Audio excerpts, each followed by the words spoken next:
Bonsoir et bienvenue dans l'Africa Newsroom. À la une de l'actualité ce soir, nouveau scandale de corruption en Afrique du Sud. L'EFF de Julius Malema serait au cœur d'une vaste opération de détournement de fonds. Le numéro 2 du parti, Floyd Shivambu, aurait perçu plus de 680 000 $ à l'aide d'une société écran. Le parti, lui, des centaines de milliers de dollars. Un peu plus de 6 mois de l'élection présidentielle, ces révélations remettent-elles en question la crédibilité du parti qui a fait de la corruption son cheval de bataille? Et surtout, quelles conséquences cette affaire pourrait avoir sur l'irréductible Julius Malema, qui affirme depuis des mois ses ambitions présidentielles? C'est la question au cœur de notre premier débat. Vers une stratégie commune entre le Burkina Faso, le Niger, le Bénin et le Togo vers la sécurité transfrontalière, volonté affichée par les 4 pays lors d'une rencontre à Ouagadougou des ministres de la Défense et des chefs de la diplomatie des 4 autorités. Depuis des mois, les terroristes tentent de s'installer dans l'est du Burkina Faso dans une zone commune aux 4 pays. Ces États peuvent-ils véritablement former un nouvel axe pour contrer l'insécurité dans la bande frontalière est du Burkina Faso? Je poserai la question à mes invités. Insécurité également en Somalie, terrain régulier d'attentats et rien ne semble enrayer le cycle de violence entamé depuis l'effondrement de l'État somalien au début de la décennie 90. La Somalie qui tente de se reconstruire après la pire attaque de son histoire survenue il y a un an, quasiment jour pour jour, dans la capitale Mogadiscio. Et voici les invités qui vont nous accompagner ce soir. Monsieur Yambouli Dipama, bonsoir. Bonsoir. Vous êtes consultant en santé publique, secrétaire général adjoint du parti burkinabé, le MPP en France, donc le mouvement du peuple pour le progrès. À vos côtés, monsieur Emmanuel Okamba, bonsoir. Bonsoir madame. Vous êtes économiste et sur ce plateau également monsieur Ali Sidibé, bonsoir. Bonsoir, bonsoir à tous les téléspectateurs. Bonsoir, donc vous êtes juriste et doctorant en droit privé à l'université Paris 1 Panthéon-Sorbonne, chercheur à l'Institut de recherche juridique de la Sorbonne. Place tout de suite à notre premier débat.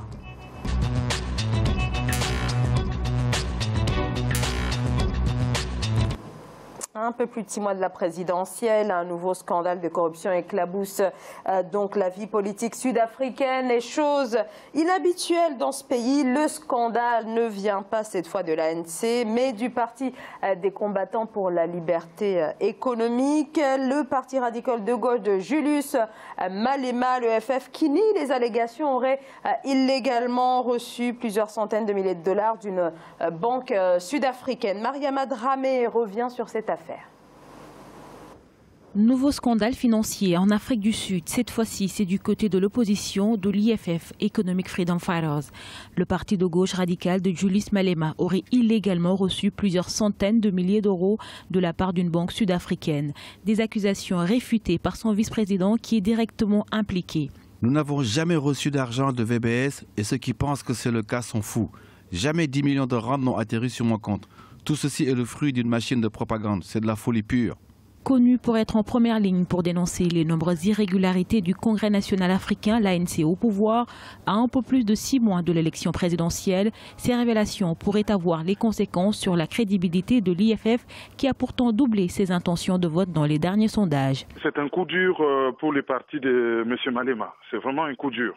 Mais il faut aussi tout mettre en perspective. Après l'apartheid, nous nous sommes retrouvés en Afrique du Sud avec une bourgeoisie noire compradeur. Et la corruption était quelque chose qui avait cours dans ce milieu-là. Si généralement c'est l'ANC qui est le plus éclaboussé, mais c'est tout l'appareil de l'État sud-africain qui est sali par la corruption. Alors, pour Julius Malema, dont le parti politique avait fait de la lutte contre la corruption un créneau public connu, ça fait tache d'huile. Plusieurs membres du parti au pouvoir, dont le président Cyril Ramaphosa, ont aussi été mis en cause dans ce dossier. Un rapport commandé par la Banque centrale a révélé que les comptes de VBS Mutual, célèbres pour avoir accordé un prêt à l'ancien président Jacob Zuma, avaient été frauduleusement vidés de l'équivalent de 110 millions d'euros. Alors, on ne connaît pas encore, bien sûr, le degré d'implication de Julius Malema, le leader donc du parti pour la liberté économique, mais d'ores et déjà, on peut quand même se poser la question si cette affaire risque de mettre à mal finalement ses ambitions présidentielles. Ali Sidibé. En fait, pour M. Malema, je ne crois pas, parce que ce n'est pas quand même la première fois que ce jeune assez bruyant quand même, qui tient des discours assez radicaux, et se trouve dans cette situation-là. Déjà en 2013, il y a eu une histoire similaire et qui a fini par ce qu'on appelle un droit non lieu. Alors ceci dit, en 2013, il n'avait pas tout à fait la même stature qu'au jour d'aujourd'hui. Ouais, donc, c'est-à-dire, on peut... Financièrement, on peut parler de opaque financier, c'est-à-dire des trucs tout à fait montés qu'on ne voit pas à travers. Donc politiquement, c'est très très fréquent et surtout quand il s'agit des gens d'extrême gauche, on a tendance à voir un peu partout dans le monde que de voir quand même des détournements, en tout cas des montages purement opaques c'est fait. Je ne dis pas qu'il n'est pas impliqué, mais j'ai envie de dire en tout cas qu'il faut quand même attendre un peu pour pouvoir dire s'il est impliqué ou pas. Alors, comme je l'ai dit, on ne connaît pas véritablement le degré d'implication de Julius Malema, mais en tout cas, son vice-président est cité dans cette affaire. Emmanuel, au combat toujours sur est-ce que oui ou non, ça remet en question voilà, la stature qu'a aujourd'hui Julius Malema et surtout à quelques mois, à moins de 6 mois de l'élection présidentielle. Là est toute la question parce que à quelques mois des élections présidentielles, enfin des élections, qu'un scandale comme ça s'éclate du jour au lendemain, on peut se poser des questions.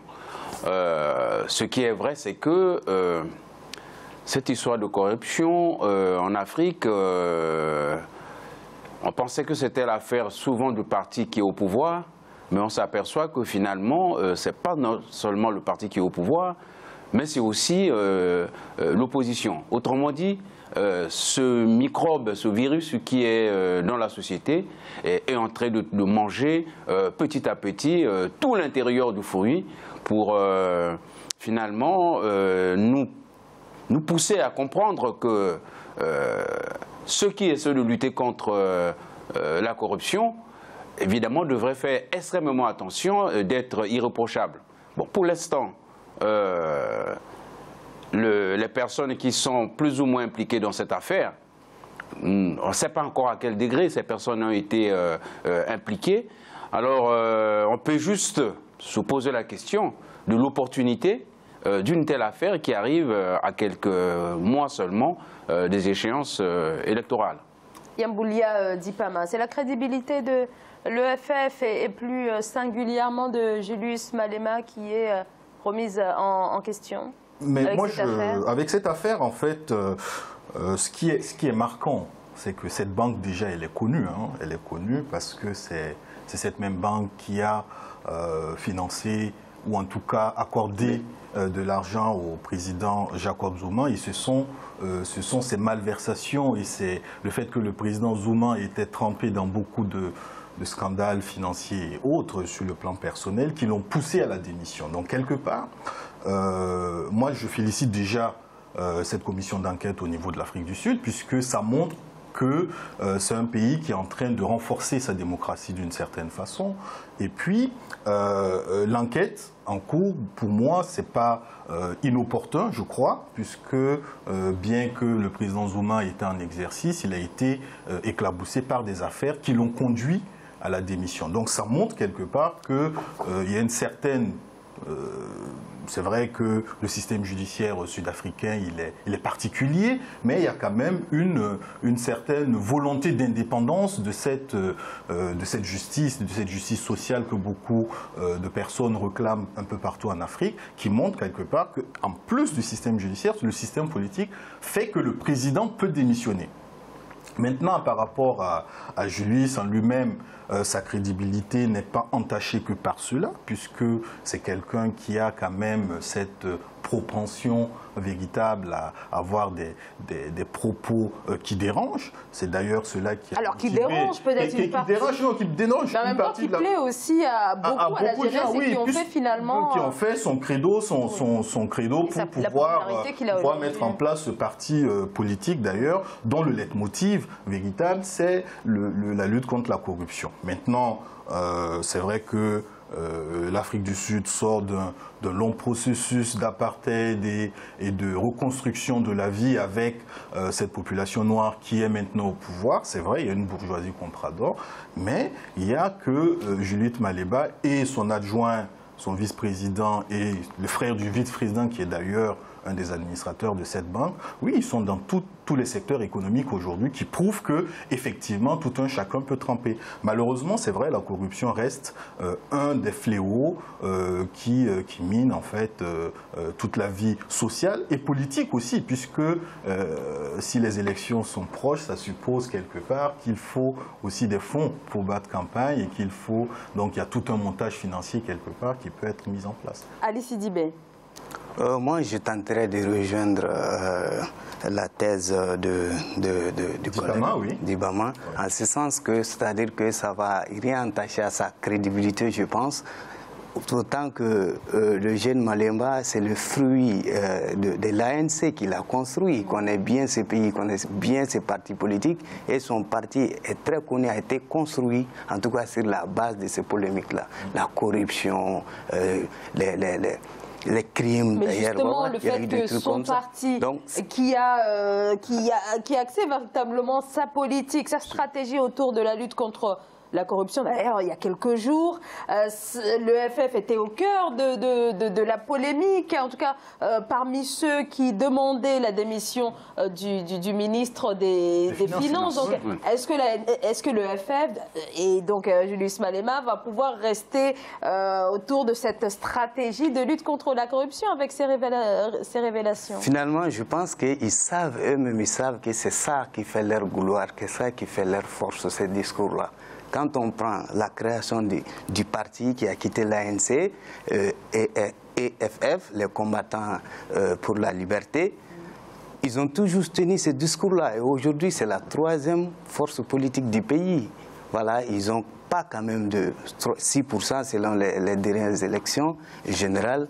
Donc, ils savent que ces discours qui tiennent plaisent à la population et c'est ça qui fait leur force. Mais la question, c'est de savoir est-ce qu'ils vont pouvoir continuer de tenir ce type de discours avec ces révélations. C'est précisément la question. Sauf que les électeurs, ils ne vont pas croire à cela. Ils vont croire à quoi? Que c'est toujours un montage opaque pour, en tout cas, dissuader et porter atteinte à sa crédibilité. Et il va profiter, c'est des jeux politiques. Voilà. En fait, le vrai problème, c'est que cette commission veut montrer, c'est que les relations entre le monde économique et le monde politique, en Afrique de façon générale, sont des relations quand même assez particulières. C'est vrai dans les autres pays également, mais en Afrique, ça prend des proportions quand même assez inquiétantes parce que ces jeunes politiciens qui se lancent et qui donne une nouvelle orientation, une nouvelle vision de la politique en Afrique, et qui, à quelques mois, se font prendre, on ne sait pas à quel degré encore, mais ça ternit quand même l'image, pour nous dire finalement, puisque le président de l'ANC, l'ancien Zuma, a été obligé de démissionner, l'ANC a été obligé de le mettre hors du jeu. Bon, le président qui est arrivé, lui-même aussi, est cité dans cette affaire. En même temps que le jeune Malema qui arrive, mais les deux sont quand même cités dans l'affaire. Histoire de faire comprendre que finalement, c'est blanc bonnet et bonnet blanc. Oui, c'est vrai que les rapports sont délictueux entre les politiques et le monde des affaires, ou en tout cas il y a des suspicions par rapport au financement des partis politiques, mais ça s'explique aussi par le fait que nous sommes par rapport à cette notion de crédibilité. En vérité, le discours politique que Julius Malema et son parti lancent, et dans les faits, ce n'est pas forcément des choses qui sont synchrones. Il y a ce premier point. Et secondo, il y a le fait que la population, elle est faible. On a un taux d'analphabétisme quand même très élevé en Afrique du Sud. On a un taux de chômage très endémique. Et les électeurs sont souvent cantonnés sur les discours du moment par rapport à l'élection. Donc, c'est l'argument clé que le Julius Malema et son parti lancent en disant « mais en fait, c'est une cabale contre nous puisque nous luttons contre la corruption et autres », sachant que quelque part, la justice sud-africaine même, bien que des gens soient au pouvoir, arrive en tout cas à les contraindre à la démission. On a le cas Zuma qui est extraordinaire, mais on a également le cas du ministre des Finances récemment. Donc ça veut dire que tout un chacun est quand même enlisé, englué dans un système de financement opaque. Après, le degré d'implication de Julius Malema et autres, c'est autre chose. Par contre, le discours politique, malheureusement, face à une population où le taux de chômage est très élevé, où l'analphabétisme est très élevé, le discours politique fait que la population est souvent amnésique de certaines choses, ou en tout cas une amnésie volontaire, parce que les intérêts du moment priment sur une vision sur le long terme qui doit être menée. Par rapport Donc pour vous, cette affaire peut rester finalement sans conséquence et sur le parti et peut-être aussi sur Julius Malema. Pour moi, oui, ça peut... Ce n'est pas la seule action qui concourt à une action politique. Il y a l'action, cette singularité par rapport à la corruption que l'on entend un peu partout, qui peut être étouffée ou pas en fonction des degrés d'implication de tout un chacun, puisque Julius Malema lui-même est un produit de ce parti au pouvoir-là. Donc ça veut dire que quelque part, il a des entrées où il a une connaissance du système telle que cette affaire peut se déverser sur tout le monde. Donc, en fonction du degré d'implication, cette affaire peut être étouffée. Ça, c'est le premier point. Deuxième point, et ce qui est primordial, c'est que le jeune Malema aura toujours un discours qui va éveiller, qui va donner une force politique à cette jeunesse qui se sent délaissée, de cette jeunesse qui prétend que les Noirs qui sont arrivés au pouvoir après Mandela se sont embourgeoisés et qui ne répondent plus à leur réalité. Effectivement, ça reste quand même quelque chose de très marquant. Et c'est ce discours politique qu'il va utiliser en disant simplement que c'est une cascade contre lui et c'est ce qui va faire en sorte que cette affaire peut être étouffée. Je me dis que l'affaire peut être étouffée. Alors, ceci dit, ce n'est pas la corruption seule qui reste le fondement d'une action politique. Alors, vous avez évoqué donc les thématiques régulièrement évoquées, en tout cas mises en exergue par Julius Malema. Ceci dit, le président Cyril Ramaphosa, donc l'ANC, les a récupérés véritablement ces derniers mois. Donc là, au niveau de la campagne présidentielle, ça va être assez tendu, compte tenu en plus de cette affaire Ali Sidibé. Assez tendu. Bon, moi, je trouve que quand même, il l'a souligné, Mandemba, c'est quand même le fruit de l'ANC. Donc, quel qu'en soit, c'est deux partis qui ont un dénominateur commun, la social-démocratie. Donc, du coup, dire que ça va être tendu entre les deux, je ne pense pas. De toute façon, social-démocratie radicale. Voilà, radicale ou pas, bon, moi, je préfère épargner ce mot radical, mais moi, je trouve que c'est-à-dire ça ne va pas être tendu entre les deux. De toute façon, dans cette affaire, ils sont tous les deux impliqués là. On voit comme régulièrement Julius Malema qui attaque l'ANC très régulièrement. Et régulièrement, les partis de gauche radicales, ou je ne sais pas, les partis de gauche sont impliqués, on les cite très souvent dans les affaires les plus récentes encore au Brésil avec Lula. On le sait, il est enfermé pour des affaires similaires. Donc, c'est un peu partout dans le monde et le discours est connu par les électeurs. Emmanuel Combat. Moi, je pense que cette affaire va finalement rapprocher davantage ces deux dirigeants pour qu'ils puissent finalement trouver un terrain d'union et mener une action commune suffisamment forte vis-à-vis de l'opposition. Donc, ce genre d'action, moi, je pense que pour le jeune Malema, c'est une opportunité qui va lui permettre de monter encore d'un cran dans son élan, dans sa puissance politique, si et seulement si l'ANC joue le jeu, c'est-à-dire le jeu de la complémentarité avec ce jeune homme qui, dans tous les cas, était un pur produit de l'ANC. Donc je pense que à ce niveau-là, ils vont trouver les moyens, ils vont trouver les forces nécessaires pour harmoniser finalement leur point de vue de telle façon à ce que cette affaire ne puisse pas éclabousser toute la gauche. En plus, sa force, c'est que il a grandi dans le système, il est jeune, il est engagé depuis à l'âge de 8 ans, 7 ans dans la politique. Donc c'est quelqu'un qui connaît très bien le système politique sud-africain et il sait très bien ce qu'il peut séduire à la jeunesse et la classe pauvre de ce pays. Peut-être en deux secondes, oui, cette notion de radicalité que j'émettais dans ce parti, enfin, je ne définis pas le parti de gauche, hein, mais c'est ce langage xénophobe qu'il est en train de développer. C'est quand même quelque chose il faut tenir compte de cela.